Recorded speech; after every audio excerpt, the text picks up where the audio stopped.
Bismillahirrahmanirrahim. Assalamualaikum warahmatullahi wabarakatuh. Puji dan syukur marilah kita panjatkan kehadirat Allah Subhanahu wa taala yang telah memberikan kita karunia kita bisa berkumpul dalam thalabul ilmi untuk mencari ilmu serta kita bisa bersilaturahmi dalam majelis taklim Nurjannah yang mulia ini dalam keadaan sehat walafiat. Semoga bisa membuahkan pahala bagi kita semua, bisa menjadi penghapus dosa dan mengangkat derajat di hadapan Allah Subhanahu wa taala. Dan semoga salawat serta salam senantiasa tercurah kepada junjungan kita Nabi Agung Muhammad Sallallahu Alaihi Wasallam, kepada keluarganya, sahabatnya, dan kepada seluruh umatnya hingga akhir zaman. Sebagai uswatun hasanah, suri teladan yang baik, dan semoga kita menjadi pengikutnya yang setia sampai akhir zaman. Ibu-ibu yang dirahmati Allah, marilah kita buka pengajian ini dengan bacaan basmalah dan doa sebelum belajar. Bismillahirrahmanirrahim. Raditu billahi rabban wa bil islami dinan wa bi Muhammadin nabiyya wa rasulah. Rabbi zidni ilma warzuqni fahma. Asyhadu an la ilaha illallah wa asyhadu anna Muhammadan Rasulullah. Insyaallah materi pengajian pagi ini ditemani oleh Ustaz Nasir Farwas dengan tema tafsir Quran surat Al-Fatihah. Monggo Ustaz, persilakan.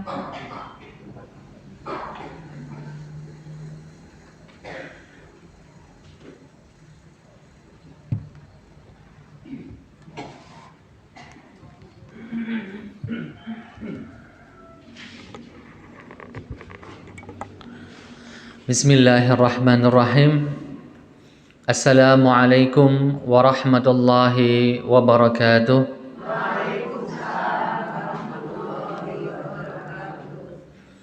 Alhamdulillahi rabbil alamin. Wassalatu wassalamu ala ashrafil anbiya'i wal mursalin wa ala alihi wa ashabihi wa man tabi'ahum bi ihsan ila yaumiddin, amma ba'd. Ma'asyiral muslimat rahimani wa rahimakunallah.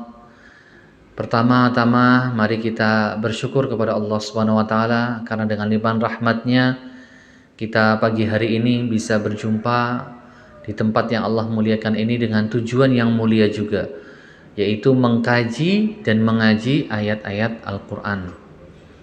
Salawat serta salam tercurah kepada junjungan kita, Nabi kita, qudwah kita, imam kita, Nabi Muhammad sallallahu alaihi wasallam beserta seluruh keluarganya, sahabatnya, dan siapapun yang mengikuti mereka dengan baik hingga akhir zaman kelak. Ibu-ibu yang dirahmati Allah Subhanahu wa taala, pagi hari ini kita akan mengkaji tafsir surat Al-Fatihah. Pagi hari yang cerah, alhamdulillah. Jadi insyaallah ibu-ibu juga semangatnya 45 nggih. Insyaallah. Surat Al-Fatihah ini wajib kita baca saat sholat, Bu. Di setiap rakaat, betul? Setiap rakaat kita wajib membacanya. Bahkan dalam hadis dikatakan la salata illa bi Fatihatil kitab. Salat enggak sah kalau enggak pakai Al-Fatihah. Kecuali orang baru masuk Islam belum hafal. Tapi kalau seorang muslim insya Allah udah hafal dan dia wajib ya, melantunkan Al-Fatihah. Baik ketika sholat sendiri maupun sholat berjamaah, kecuali saat berjamaah yang jahar, ya, seperti sholat maghrib di rakaat pertama dan kedua, sholat subuh tadi pagi. Nah, itu dicukupkan mendengarkan bacaan imam sudah boleh. Ada yang mengatakan seperti itu. Ada yang mengatakan juga tetap wajib membaca setelah bacaan imam. Ibu-ibu yang dirahmati Allah Subhanahu wa taala, sebelum membaca Al-Fatihah, pastinya kita membaca ta'awudz nggih. Ya, al-isti'adzah namanya itu. Isti'adzah itu permohonan perlindungan. Dari apa? Dari syaitan. Ta'awudz yang umumnya kita pakai, a'udzubillah minasyaitonir rajim. Ya. Di sini saya akan bacakan ada 3 versi ta'awudz. Yang pertama yang paling sering kita baca, a'udzubillahi minasyaitonir rajim. Versi kedua, a'udzubillahi samii'il alim minasyaitonir rajim. Saya ulangi versi kedua, a'udzubillahi samii'il alim minasyaitonir rajim. Itu juga boleh. Saya bawa laptop karena tak kira ada layar ya. Tapi nggak apa-apa, nanti catatannya saya share ke panitia. Nanti panitia bisa nge-share ke ibu-ibu. Versi yang ketiga, Bu, lebih panjang. A'udzubillahi samii'il alim minasyaitonir rajim min hamzihi wa nafthihi wa nafsihi. Yang ketiga ini komplit. Komplitnya kenapa? Karena berlindung kepada Allah Subhanahu wa taala dari godaan setan yang terkutuk. Min hamzihi. Hamz itu adalah seperti bisikan. Nafakh itu juga seperti gangguan setan. Kalau nafath, sihirnya setan. Karena sihir pasti timbul karena kerjasama dukun dengan setan. Nah, 3-tiganya boleh. Tapi kalau hanya hafal satu bagaimana? Ya sudah cukup. Karena kita lazimnya menggunakan a'udzubillahi minasyaitonir rajim. Aku berlindung kepada Allah Subhanahu wa taala dari godaan syaitan yang terkutuk. Ya, karena saat membaca Al-Qur'an, saat sholat jadi lebih fokus. Bapak Ibu yang dirahmati Allah Subhanahu wa taala, di dalam Al-Qur'an Allah menegaskan fa idza qara'tal Qur'an fasta'idz billah minasyaitonir rajim. Kalau Anda membaca Al-Qur'an jangan lupa isti'adzah. Isti'adzah itu membaca ta'awudz sebelum membaca Al-Qur'an atau sebelum sholat supaya mengurangi was-was. Ya. Terkadang kita lagi masak udah jadi pas Allahu Akbar, tadi garamnya kebanyakan nggak ya? Apa belum ya garamnya? Astagfirullah. Oh dari tadi nggak mikir garam, tapi pas Allahu Akbar kepikir, oh garamnya wis mlebu ya. Aduh kok mesti dicicipi bojone priwek ya. Dia lupa mencicipi lupa. Aduh lupa nyicipin, lupa ini. Bapak udah di meja makan, akhirnya sholatnya gak karuan. Itu caranya setan gitu. Jadi pas kita sholat, setan membisikkan. Akhirnya yang sebelum sholat gak kepikiran. Dan banyak hal yang kompor, kira-kira udah dimatikan belum ya kompornya, sampai orang batalin sholat. Astagfirullah, sampai batal, oh udah mati. Itu setannya keprok Bu, seneng. Jadi memang khusyuk sholat itu perjuangan Bu. Semakin khusyuk, semakin gede pahalanya. Ya kita berjuang Bu, berjuang terus melawan was-was setan. Salah satunya pas di awal setelah bacaan iftitah kita baca a'udzubillahi minasyaitonirrajim, bismillahirrahmanirrahim, alhamdulillahirabbil alamin. Seperti itu. Itu cara mengurangi was-was. Hukum membaca ta'awudz sebelum baca Al-Qur'an adalah sunnah.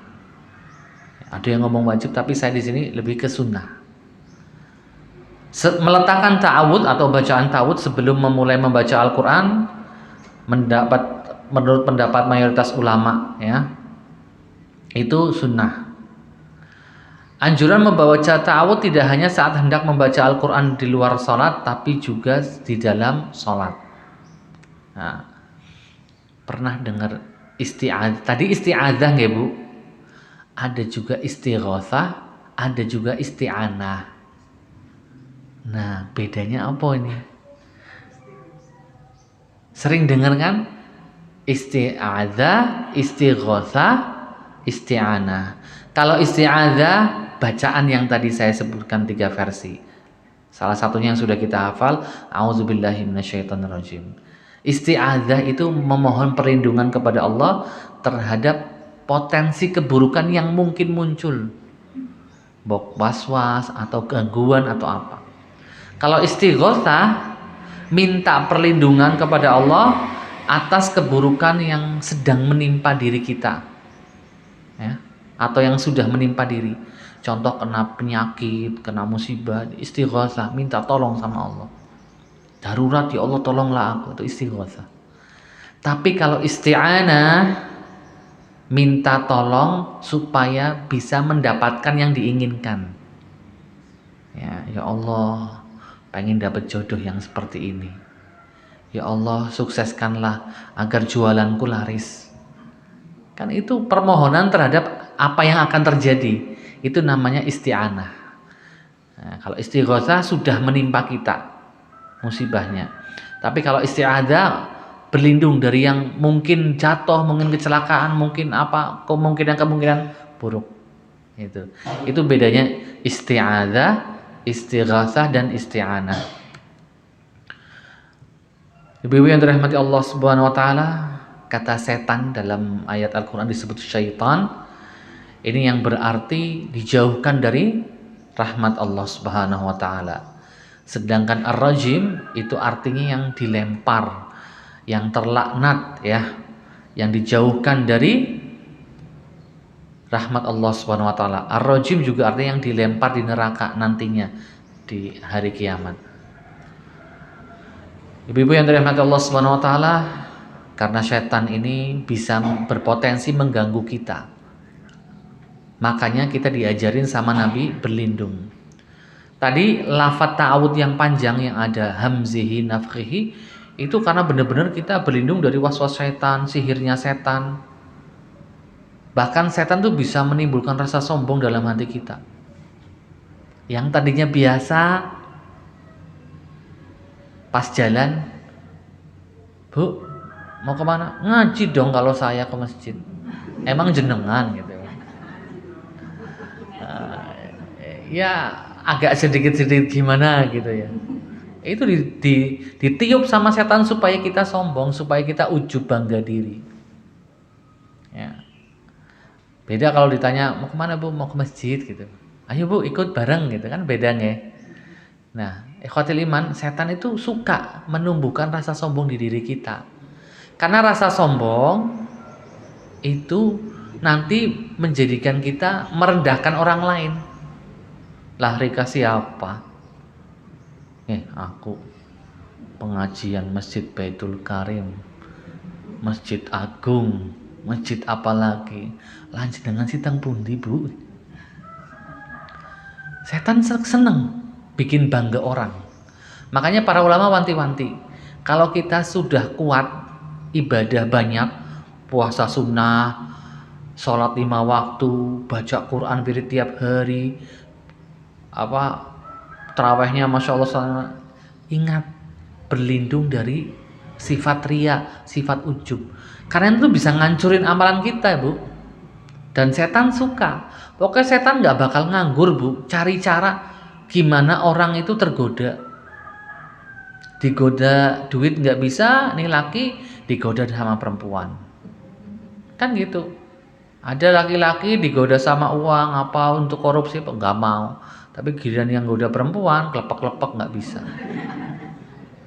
Ada yang sebaliknya, digoda perempuan nggak bisa. Aku udah punya istri. Tapi digoda uang, oh iya mau. Setan ngerti kelemahannya kita tuh apa? Ngerti banget tuh. Karena setan mempelajari kita. Oh ini dirayu marah nggak bisa. Tapi dirayu ngambek bisa. Akhirnya ngambek 3 hari 3 malam. Ya. Macam-macam ya Bu caranya setan menggoda kita. Kemudian ikhwatul iman azallaikum, kita masuk ke ayat pertama, yaitu Bismillahirrahmanirrahim. Sebuah kata yang lazim kita ucapkan, ya. Bedanya basmalah sama tasmiyah nopo?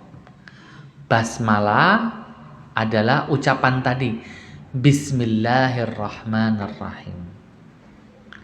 Tapi kalau tasmiyah cuman Bismillah. Itu tasmiyah, Bismillah. Kalau basmalah berarti kita mengucapkan Bismillahirrahmanirrahim. Ya. Tasmiyah itu kita gunakan sebelum makan, Bismillah, ya kan? Minum Bismillah, cukup. Saat kalau komplit, ya boleh. Cuman di beberapa hadis Rasulullah juga cukup mencukupkan dengan ucapan Bismillah. Ya, ini ibu jangan lupa mau masak Bismillah gitu. Jangan pernah lupa dengan kata Bismillah kita. Ya. Dengan semua perbuatan baik yang kita lakukan, ya. Mau berangkat Bismillah, mau ke masjid dulu, ya. Dengan keberkahan Allah kita minta. Basmalah termasuk zikir dan pujian kepada Allah. Ngomong Bismillahirrahmanirrahim itu termasuk kita lagi zikir. Dan Al-Quran semua diawali dengan basmalah. Semua surat dalam Al-Quran diawali dengan basmalah, kecuali satu surat, surat At-Taubah. Betul sekali, surat At-Taubah. Ibu-ibu yang dirahmati Allah Subhanahu wa taala, Bismillahirrahmanirrahim. Ya. Bismillah, bism dengan nama Allah Subhanahu wa taala. Ya. Kenapa bism? Karena apa? Kita menggunakan keberkahan dari nama-nama Allah Subhanahu wa taala. Allah adalah nama dari salah satu Asmaul Husna yang paling terkenal, lafzul jalalah. Ar-Rahman, Ar-Rahim itu salah satu dari nama Allah. Kalau ibu buka di halaman pertama mushaf Al-Quran biasanya ada 99 Asmaul Husna. Nah, di sini ada Ar-Rahman, Ar-Rahim. Ibu-ibu yang sama-sama mengharapkan keridhaan Allah Subhanahu wa taala, bedanya Ar-Rahman dengan Ar-Rahim nopo? Dua-duanya sama, yang Maha Penyayang, yang Maha Pengasih. Tapi ada bedanya. Ketika Allah bersifat Ar-Rahman, Allah itu mengasihi, memberi kasih sayangnya ke semua makhluk di alam semesta tanpa membedakan. Mau Islam, mau kafir, mau jahat, mau baik, semua dapat rizki. Semua dapat rizki. Makanya bisa hidup. Mau hewan, mau tumbuhan, mau manusia, mau jin, dapat kasih sayang Allah. Semuanya tanpa terkecuali. Tapi kalau Ar-Rahim, Bu, ini spesial. Hanya untuk hamba-hambanya yang beriman. Hanya untuk orang wa kana bil mu'minina rahima, itu contoh ayat. Dan Allah Subhanahu wa taala dengan orang-orang beriman itu rahim, penyayang. Kasih sayang yang Allah tetapkan bagi dirinya bersifat hakiki ya, mutlak ya. Yang berdasarkan Al-Qur'an dan Sunnah. Nah, Ar-Rahim ini ketika kita mengerti bahwasanya Allah itu Ar-Rahman juga Ar-Rahim, berarti kita bisa mendapatkan kasih sayang double dari Allah. Kasih sayangnya sebagai Ar-Rahman dan juga kasih sayangnya sebagai Ar-Rahim. Ar-Rahim ini hanya untuk orang-orang yang beriman.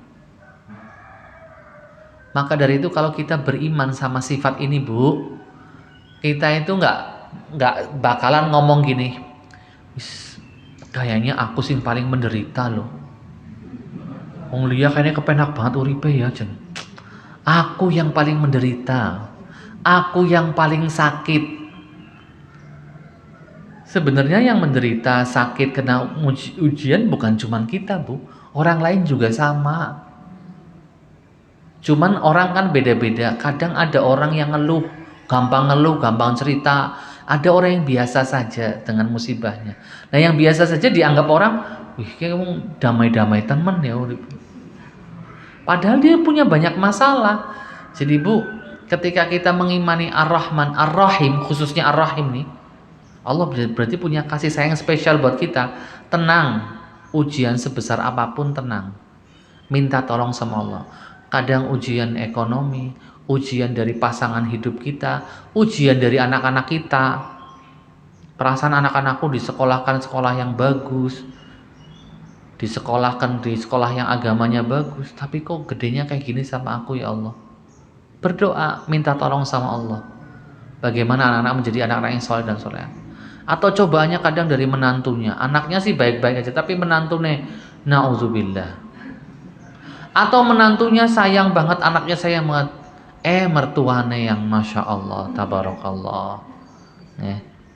Baratnya ngomong asal ngomong gitu ya. Ya, kan orang beda-beda ujiannya. Ada yang Masya Allah dengan sabarnya tinggal bersama mertua, ngerawat mertua. Tapi omongannya mertua, waduh, lebih pahit dari Brata Wali. Ya, tapi tetap sabar. Sang suami juga terima kasih sama istrinya, makasih sudah sabar sama ibu saya ya.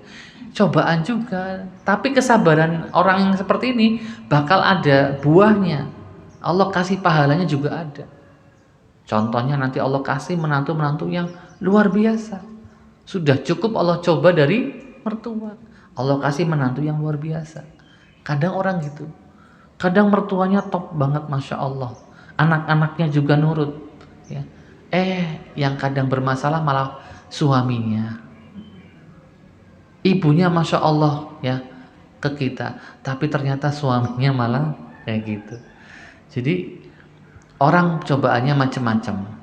Ada dari ekonominya yang baru buka bisnis, baru mau bagus, malah gulung tikar. Buka lagi baru mau bagus, malah ditutup sama orang. Ada orang cobaannya masing-masing, Bu. Makanya kalau ngomong Ar-Rahim sudah tenang. Allah itu ada rasa sayang sama kita. Yang penting kita minta pertolongan Allah. Jangan lupa istighfar sama taubat. Itu aja terus. Kemudian ikhwatul iman a'azallahu wa yakum. Bismillah maknanya adalah aku awali dengan menyebut nama Allah. Ya, aku awali dengan menyebut nama Allah. Jadi ucapan tasmiyah alias bismillah itu sangat-sangat cukup bagi kita kalau mau keluar rumah. Awali bismillah. Mau makan, mau minum, ya. Mungkin dengan kata-kata bismillah kita terhindarkan dari keburukan. Pas mau nyapu kebun misalnya bismillah. Ternyata di bawah daun-daun ada ular, tapi karena sudah ngomong bismillah, mungkin Allah berikan perlindungan. Sebelum mendekat ularnya sudah pergi. Bisa jadi. Jadi kata bismillah itu mendatangkan keberkahan buat semua amalan yang kita kerjakan. Ini kalau dihitung-hitung ya Bu, fadilah atau keutamanya basmalah, kalau ya basmalah boleh, bismillah juga bisa, tasmiyah. Itu banyak sekali. Yang pertama, basmalah itu pembuka Al-Qur'an. Yang kedua, Rasulullah SAW selalu mengawali suratnya beliau. Kalau Rasulullah nulis surat, nyuruh sekretarisnya, karena Rasulullah nggak bisa nulis, nyuruh sekretaris, itu selalu diawali bismillah atasnya, bismillahirrahmanirrahim. Yang ketiga, bacaan basmalah menjadi pemula untuk berbagai bentuk ibadah. Seperti wudhu, kan bismillah kan, kita mau cuci tangan, bismillah gitu kan. Mandi, tayamum, ya. Kemudian juga bismillah bisa melindungi kita dari setan saat makan, menjaga dari gangguan setan ketika berhubungan badan antara suami istri juga bisa. Penghalang antara pandangan jin dan manusia ketika lagi buka baju, ya, ibu mengucapkan bismillah, jadi jin nggak bisa ngelihat auratnya kita. Ketika masuk rumah lupa ngucapin assalamualaikum, ya kita ucapkan bismillah, itu setan yang dari pasar nggak jadi ikut masuk bareng kita. Jadi rumah kita terlindung dari setan, nggak buat hotelnya setan, buat tempat nginepnya setan. Ya. Bahkan kalau yang nyembelih tanpa bismillah sah mboten? Mboten. Mau ayam pun bebek nggak pakai bismillah ya nggak bisa. Walaupun sudah disembelih dengan cara, tapi lupa ngomong bismillahnya jadinya nggak sah. Harus dengan kata bismillah. Nah, ada yang bertanya, apakah basmalah termasuk ayat dalam surat Al-Fatihah atau bukan? Ada yang bilang termasuk, ada yang bilang bukan. Sebagian ulama berpendapat basmalah tidak termasuk dalam surat Al-Fatihah. Tapi memang ayat sendiri, kan setiap sebelum surat kan ada basmalah, ada bismillahirrahmanirrahim setiap surat, termasuk Al-Fatihah. Ada yang bilang enggak bukan bagian Al-Fatihah, ya. Ada yang berpendapat basmalah termasuk bagian ayat dari surat Al-Fatihah. Makanya harus dibaca, dikeraskan. Kalau nggak dikeraskan nggak sah. Nah, Bapak Ibu yang dirahmati Allah Subhanahu wa taala, baik yang mau berpendapat basmalah termasuk ayat Al-Fatihah ataupun bukan, ini khilaf ya. Saya tidak mewajibkan. Namun di sini saya lebih condong ke basmalah itu tidak harus dijaharkan. Misalnya imam ya, baca a'udzubillahi minasyaitonirrajim, bismillah. Alhamdulillahirabbil, baru kerasnya di alhamdulillah boleh. Bukan berarti nggak baca bebas malah nggih, tetap baca cuman lirih. A'udzubillahi minasyaitonirrajim, bismillahirrahmanirrahim. Alhamdulillahirabbil alamin, dan terus. Itu boleh seperti itu. Ya sebagian teman-teman kita, beberapa ustaz bilang, oh, wajib harus sebutkan bismillahirrahmanirrahim, alhamdulillah. Seperti itu. Boleh. Di masjid kami terserah imamnya. Mau imamnya yang lebih nyaman pakai basmalah dikeraskan, monggo. Mau dilirihkan, monggo. Sudah. Yang penting sholat berjamaahnya rame. Kan gitu. Jangan sampai cuma ribut karena basmalah, ke imamnya mau orang maca basmalah apa ya. Jangan gitu ya. Itu hanya perbedaan ringan ya, yang jangan sampai menjadikan kita malah nggak sholat gitu. Nah, ibu yang dirahmati Allah Subhanahu wa taala, itu tadi tentang basmalah ya, ada dua pendapat. Kemudian Al-Fatihah ini punya banyak nama, Bu. Punya banyak nama. Nama yang pertama yang paling terkenal Fatihatul Kitab. Pembuka Al-Qur'an. Karena dialah yang pertama kali, kalau kita pas buka Quran kan yang pertama kali ada Al-Fatihah. Jadi disebut sebagai Fatihatul Kitab.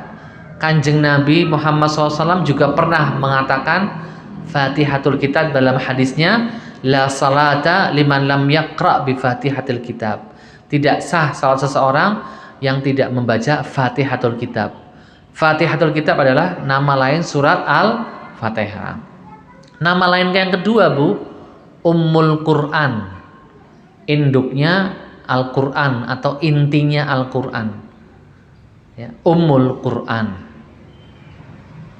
Nama lain yang ketiga dari Al-Fatihah adalah As-Sab'ul Mathani. As-Sab'ul Mathani. Apa itu As-Sab'ul Mathani? 7 ayat yang sering diulang-ulang ya, 7 ayat yang sering diulang-ulang. Kemudian ikhwatul iman azallahaikum, nama lain lagi ada enggak? Ada. Nama lainnya Al-Qur'anul Azim. Jadi Al-Fatihah juga kadang disebut Al-Qur'anul Azim. Ini Nabi yang menyebutkan. Kadang Al-Fatihah juga disebut as-sholat. Duh, kok disebut sholat? Karena setiap rakaat sholat kita baca Al-Fatihah.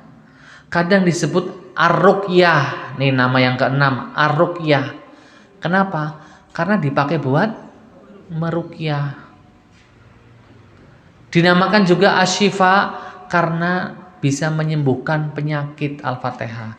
Jadi kalau Al-Fatihah dibacakan, misalnya ibu sakit, ibu baca Al-Fatihah boleh tiupkan ke badan ibu.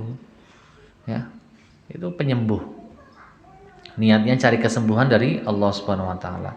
Itu beberapa nama-nama lain dari surat Al-Fatihah. Dan surat Al-Fatihah terdiri dari 7 ayat. Semua ulama sepakat 7 ayat.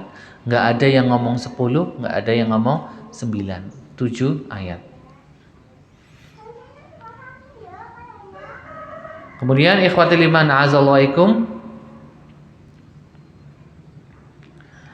ayat yang kedua atau ayat yang pertama bagi yang menganggap basmalah itu bukan ayat Al-Fatihah. Alhamdulillahi rabbil alamin. Ini bentuk kita memuji Allah Subhanahu wa taala. Jadi dalam sebuah hadits qudsi Allah menjelaskan, kalau orang lagi baca Al-Fatihah itu kayak lagi berdialog sama Allah. Makanya Allah bagi 2 Al-Fatihah, ini bagian untukku, ini bagian untuk hambaku. Nah, kita sekarang lagi masuk ke bagiannya untuk Allah Subhanahu wa taala. Puji-pujian untuk Allah. Alhamdulillahi rabbil alamin. Nah, kita masuk ke kata alhamdu. Alhamdu. Alhamdu niku Bu, pujian. Ya, kepada Allah. Alhamdu artinya semua pujian. Allah berhak menyandangnya. Karena Allah Maha sempurna.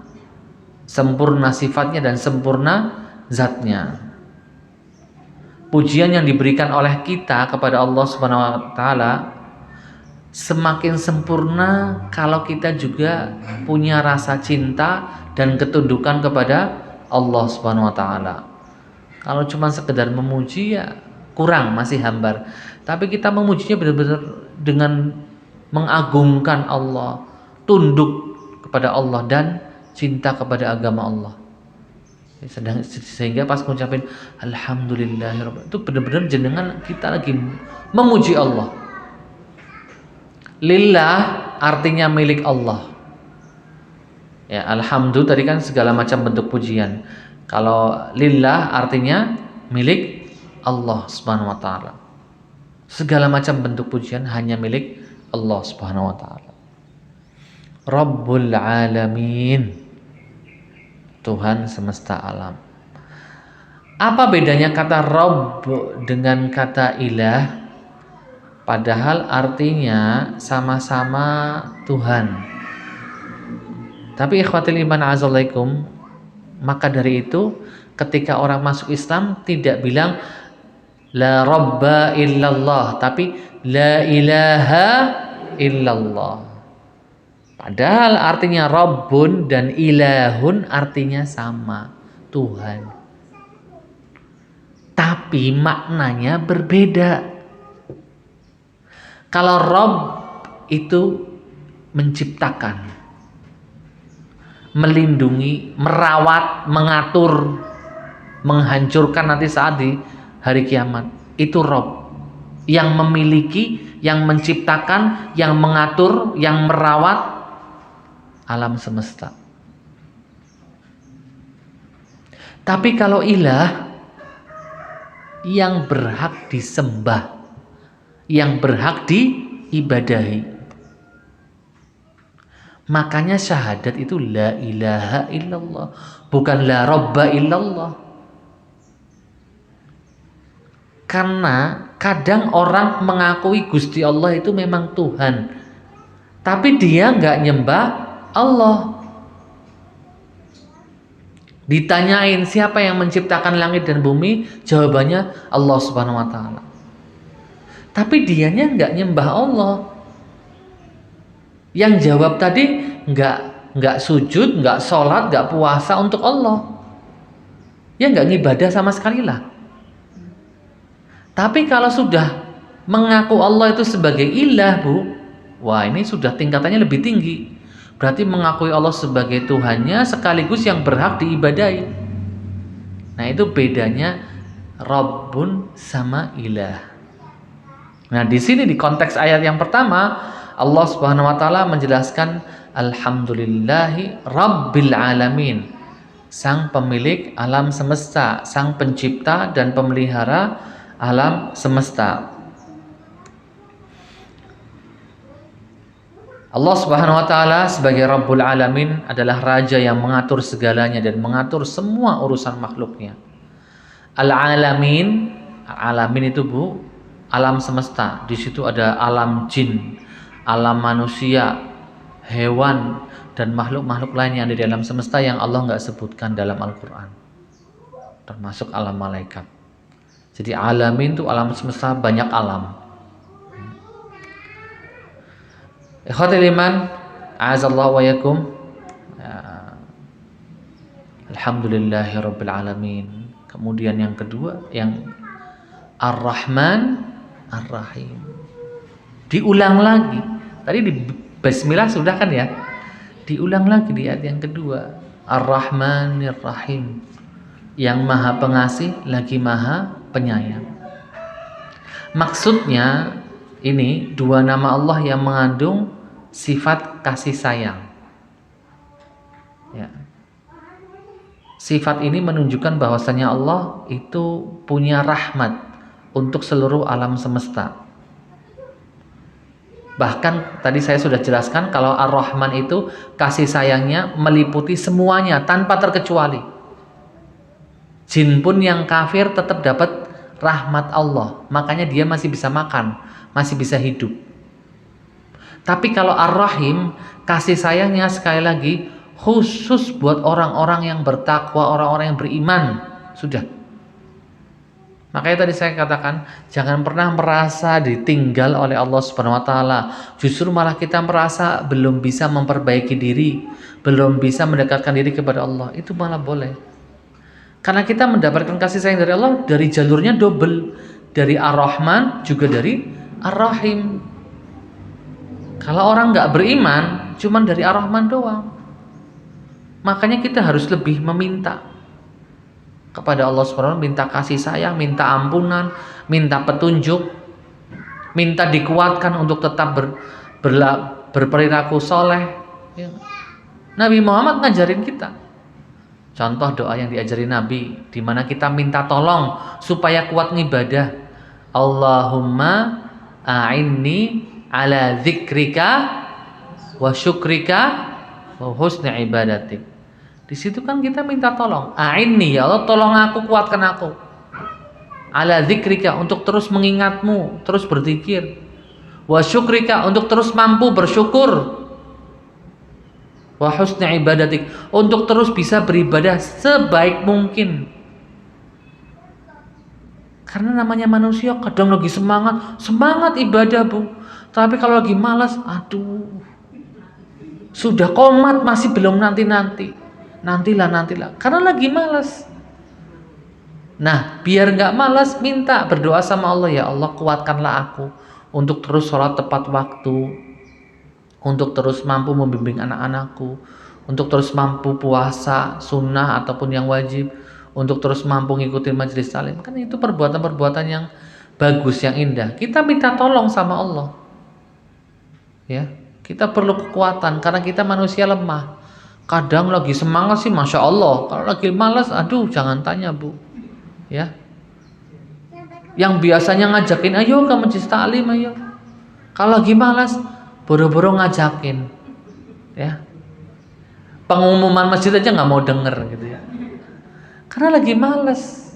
Nah, kemudian kita masuk ke ayat yang berikutnya setelah Ar-Rahman Ar-Rahim, Maliki Yaumiddin. Ini sampai jam berapa aja? Saya Bu? 1 jam. Oke, baik. Masih. Oke, masih setengah jam lagi. Baik. Maliki yaumiddin. Ya. Malik atau Malik artinya adalah yang memiliki, yang menguasai, raja. Allah kan menguasai semuanya nggih Bu, memiliki alam semesta. Ya memiliki dunia juga yang punya akhirat. Cuman kalau ditanya gini Bu, kok di ayat keempat Ustadz di sini Maliki Yaumiddin, Allah pemilik hari pembalasan. Padahal dunia juga milik Allah. Kenapa di sini disebutkan Yaumiddin? Ada tujuannya Bu. Ada tujuannya. Karena pada hari itu akan tampak dengan jelas bagi manusia kemahakuasaan Allah Subhanahu wa taala terhadap seluruh makhluknya. Pada saat itu akan tampak sekali kesempurnaan dari sifat adil dan hikmahnya Allah Subhanahu wa taala. Seolah ayat ini tuh mau bilang ke kita, nanti di hari pembalasan nggak ada sokok menyokok, suap menyuap, ya. Nyolong kayu cuman berapa batang dihukum 1,5 tahun. Nyolong duit negara 300 triliun cuman 6,5 tahun. Ya semua orang pengen korupsi jadinya kan.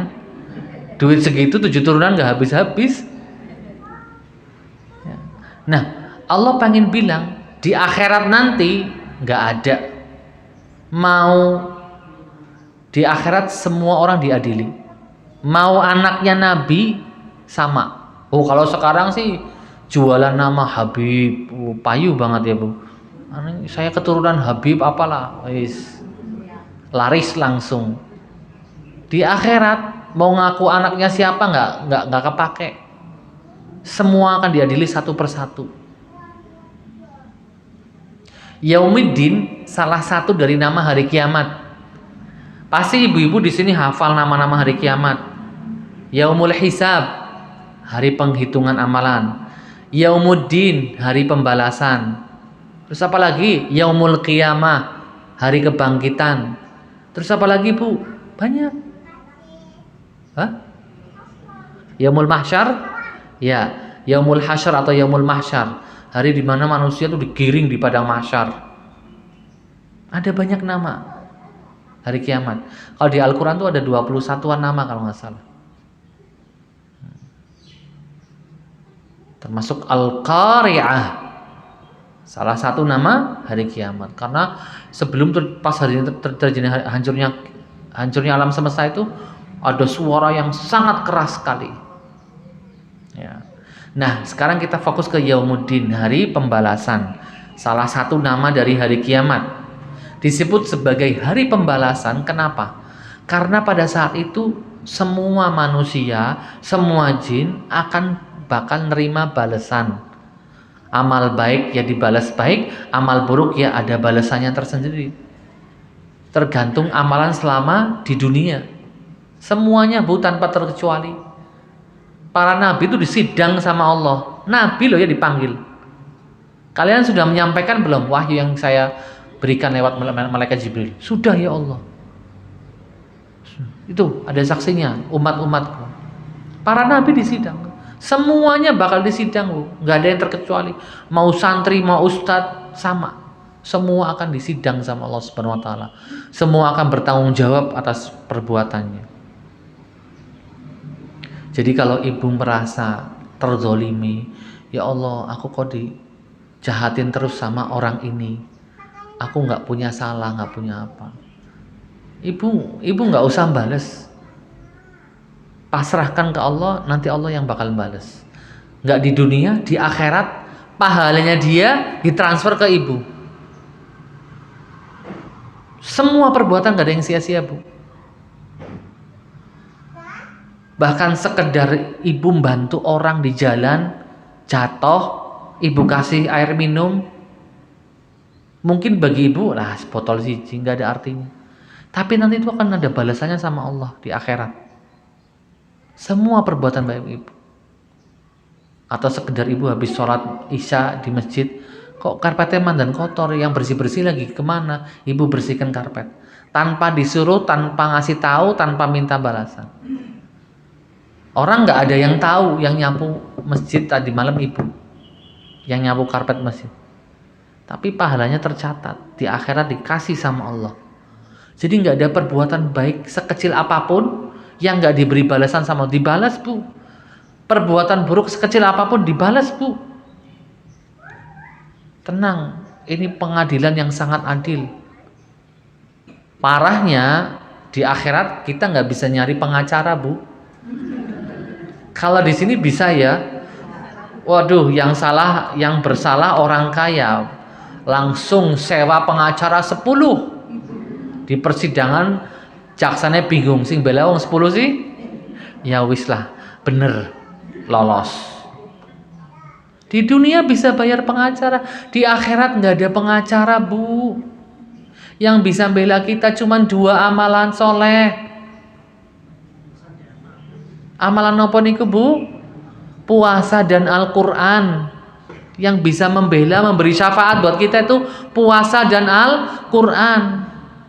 Makanya jangan nyepelekan puasa Ramadan. Satu-satunya puasa yang hukumnya wajib ya puasa Ramadan. Lainnya sunnah. Senin Kamis sunnah, Ayamul Bid sunnah, puasa Daud sunnah, puasa Asyura sunnah. Yang wajib cuman Ramadan. Tapi ada yang wajib selain Ramadan apa bu? Ada. Tapi itu nggak buat semua orang. Ada. Apa itu bu? Ada puasa wajib, tapi belum tentu untuk semua orang. Mungkin hanya untuk orang ini aja.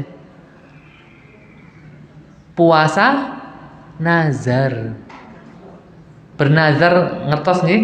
Jadi janji sama Allah mau puasa. Kalau dapat cucu perempuan atau cucu laki, misalnya cucunya laki terus, ya Allah kalau besok ini anakku yang terakhir melahirkan anak laki, aku tak puasa ya Allah 7 hari kak berturut-turut. Brojol laki, berarti dia wajib puasa 7 hari berturut-turut, karena udah janji, udah nazar. Jadi wajib, yang tadinya nggak ada kewajiban akhirnya jadi wajib karena nazar. Nah itu penting, itu puasa wajib yang mewajibkan kita, bukan Gusti Allah Subhanahu wa taala. Nah, kembali lagi ke Yaumuddin. Bu, di hari ini Allah akan melakukan persidangan, penimbangan amalan. Yang sebenarnya semua kita nggak kepengen ditimbang amalannya. Wis jelas lebih banyak apa gitu ya. Bisa nggak Ustadz gitu? Allah Subhanahu wa taala mempermudah hisabnya kita, bisa. Kalau kita di dunia sudah menghisap diri kita, maksudnya mengoreksi diri kita. Oh iya, ibadahku kurang lah, besok Ramadannya lebih bagus lah. Kemarin Ramadannya kayak gitu, kebanyakan bukber, akhirnya sholat tarawihnya keterbengkalai lah. Tahun ini nggak dikurangin lah bukbernya lah. Ya, tahun kemarin banyak acara ini, dikoreksi loh bu, kita ngoreksi diri kita. Tahun kemarin wis pengen khatam, tengah jalan malah nggak baca Quran. Ya kan biasa gitu bapak-bapak, habis sholat tarawih, Ustaz kita mau tadarus, oh ya silakan. Sekali baca sejuz habis tarawih. Malam pertama, malam kedua masih kuat, malam ketiga setengah juz, malam keempat 1/4 juz, malam kelima, loh Pak mau kemana? Nggak tadarus, lagi capek Ustaz mau pulang dulu. Oh ya. Akhirnya malam itu nggak baca. Besoknya gimana Pak? Ini masih ada kesibukan. Akhirnya bablas sampai malam takbiran nggak jadi khatam. Karena kitanya juga nggak bikin strategi. Namanya manusia kan kadang semangat, kadang enggak. Coba kalau pakai strategi, lebih ringan bu. Contoh, ibu setiap habis sholat fardu baca 2 lembar aja. Habis subuh 2 lembar, habis zuhur 2 lembar, habis asar 2 lembar, habis maghrib 2 lembar, habis isya. Malam takbiran udah khatam bu. Coba dari awal Ramadan. Tapi kalau kita baca duduk 1 juz, kadang kuat, kadang Enggak. Lah kalau pas nggak kuat gimana? Akhirnya ketinggalan kan. Sehari kan minimal 1 juz. Supaya hari ke-29 atau 30 sudah khatam. Caranya tadi, setiap habis sholat 2 lembar. Insya Allah malam takbiran selesai, Bu. Coba ibu dicoba. Setiap habis sholat. Apalagi kalau ibu nambahin habis sholat tarawih baca lagi. Berarti sebulan bisa sekali lebih. Bisa 1,5 kali khatam atau 2 kali. Kalau ibu habis tarawihnya rajin juga. Dicoba. Karena apa? Kita sudah punya strategi. Misal lagi sibuk banget buka puasa, habis maghrib nggak bisa baca Quran. Ya berarti nanti habis isya. Kalau nggak habis tarawih 4 lembar berarti kan misal. Jadi kayak sehari tuh harus ada berapa lembar? 10 berarti kan ya Bu? Subuh, zuhur, asar, maghrib, isya. Harus 10 lembar pokoknya. Gimana caranya? Setiap hari. Insya Allah nanti di hari 29 itu sudah masuk juz amma. Udah tinggal. Kalau juz amma kan cepat bacanya. Dicoba Bu, pakai strategi gitu loh. Nah, kalau orang sering muhasabah Bu, di dunia suka muhasabah, nanti di akhirat proses hisabnya dimudahkan sama Allah. Di dunia, oh iya, ini maaf ya pakai bahasa Banyumas, lambeku kuturah banget ya. Ngomentari temen tadi kok pedes banget ya. Coba kalau aku yang dikomentari ya, besok aku minta maaf lah. Terus besok minta maaf, Bu, aku kemarin minta maaf ya keceplosan. Jenenge lambe jenenge penak banget ngomongnya pula. Mohon maaf ya Bu, dimaafin ya. Dia minta maaf, merasa salah. Karena dia mikir salah. Lah kan ada orang berbuat salah nggak ngerti dirinya salah. Bodoh amat, ceplos asalnya nyeplos, ya ketemu lagi juga nyeplos lagi. Masih mending orang kadang keceplosan terus besoknya minta maaf. Bu maaf ya Bu kalau kemarin bercandanya berlebihan. Kan enak. Di dunia udah minta maaf.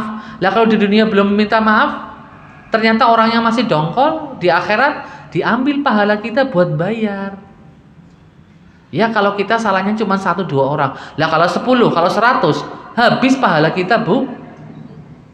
Makanya Kanjeng Nabi bilang orang bangkrut di akhirat itu bukan berarti orang yang nggak punya duit. Orang bangkrut di akhirat tuh gini, datang di hadapan Allah dengan membawa pahala segede gunung selamat, bahkan lebih gede.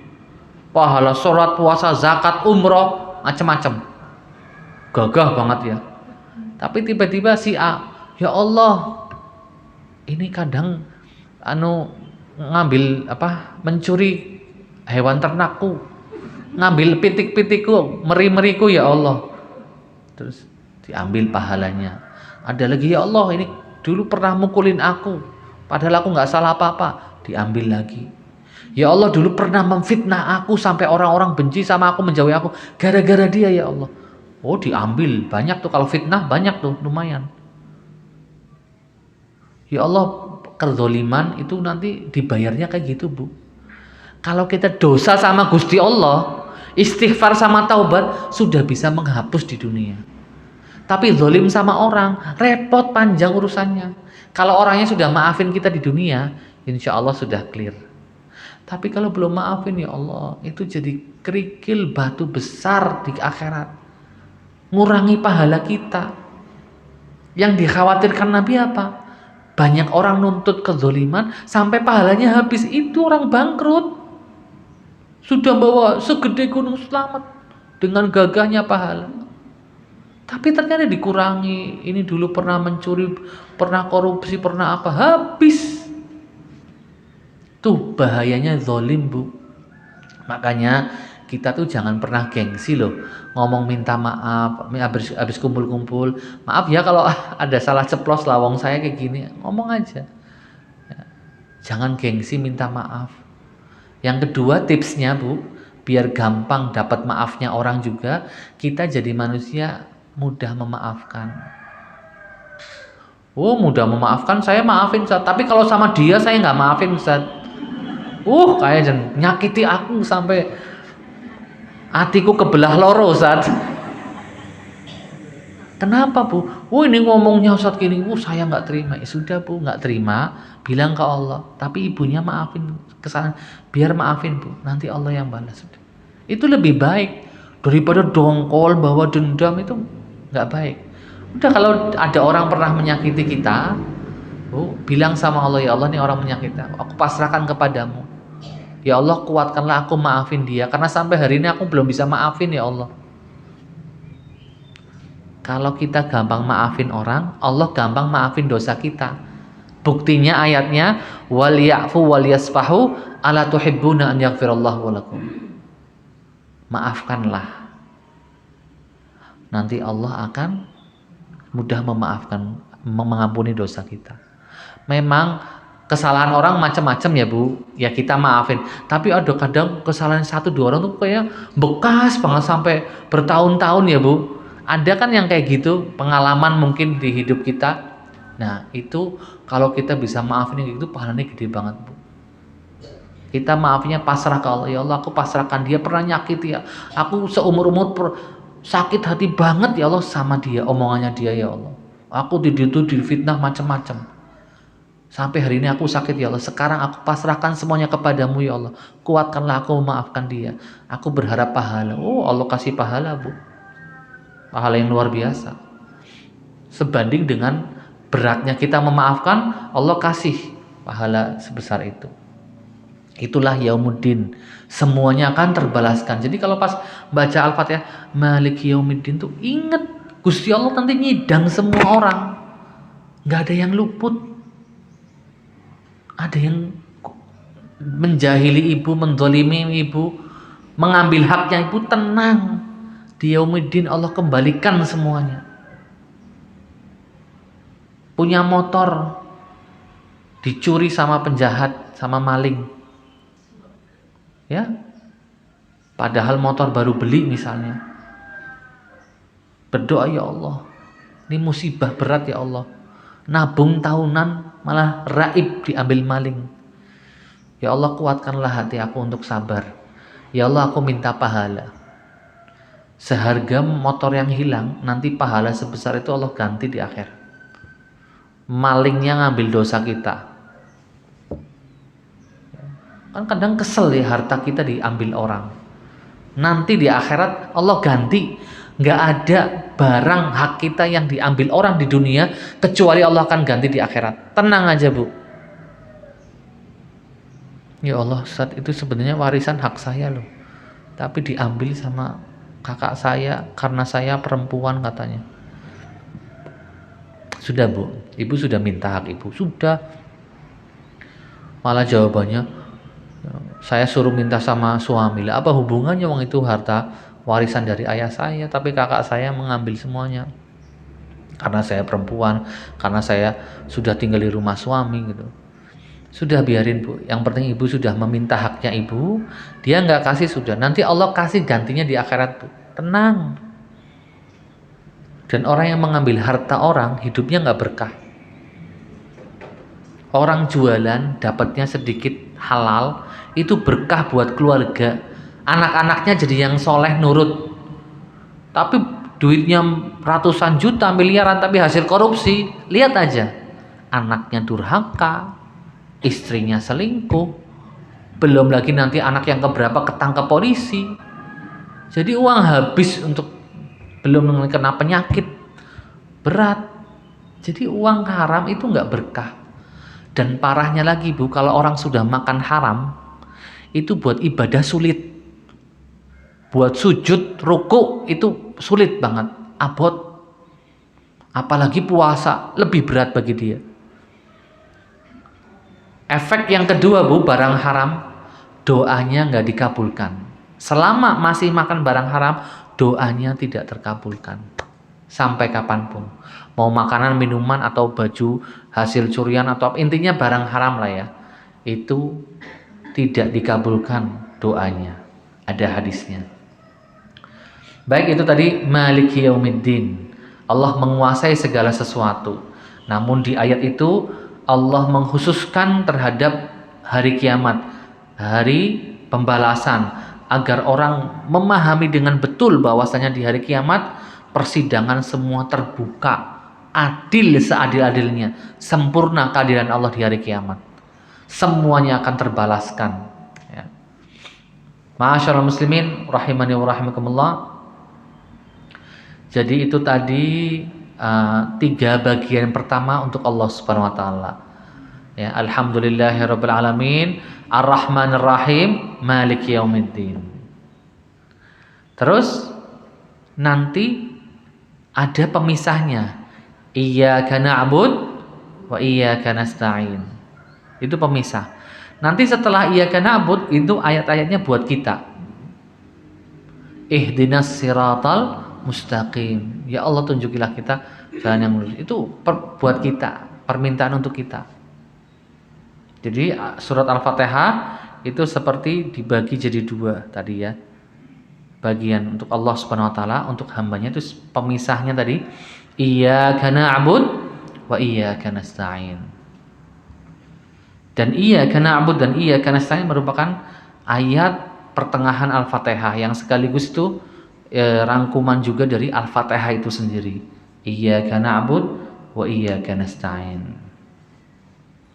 Dan itu ada dalam hadis riwayat, ada dalam hadis panjang, saya nggak sebutkan, hadisnya panjang dan membagi bagian-bagian surat Al-Fatihah.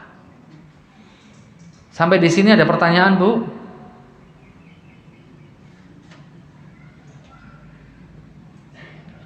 Sudah. Ada pertanyaan?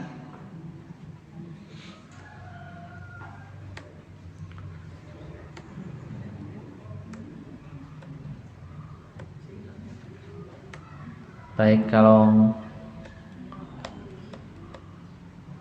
nggak ada, saya monggo. Waalaikumsalam warahmatullahi wabarakatuh. Saya tanyakan ketika imam membaca Al-Fatihah, nah kita penyimak saja. Jadi kita membacanya setelah Imam. Betul. Boleh.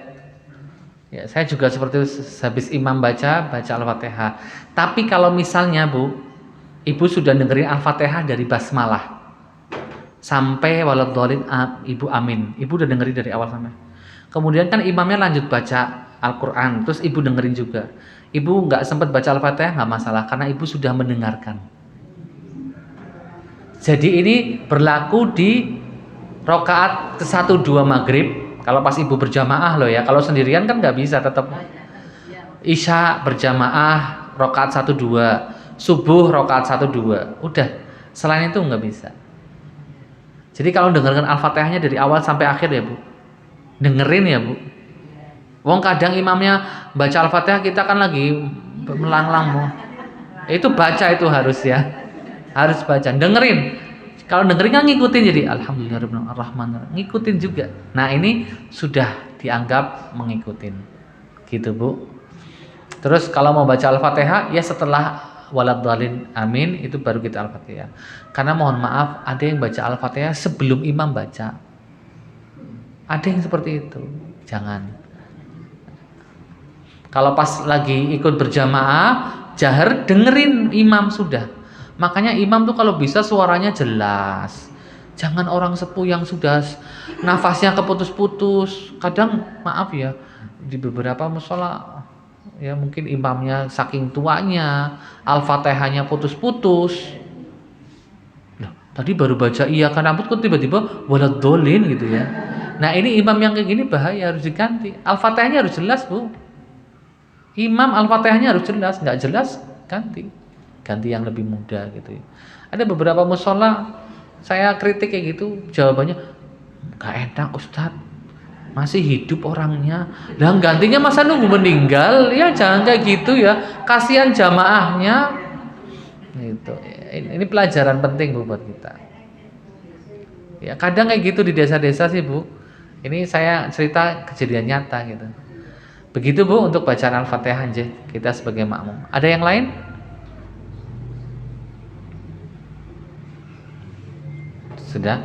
Insyaallah kalau nanti ada kesempatan pertemuan lagi, kita lanjutkan tafsir Al-Fatihah dari iyyaka na'bud hingga selesai. Nanti catatannya saya share ke Ibu insyaallah.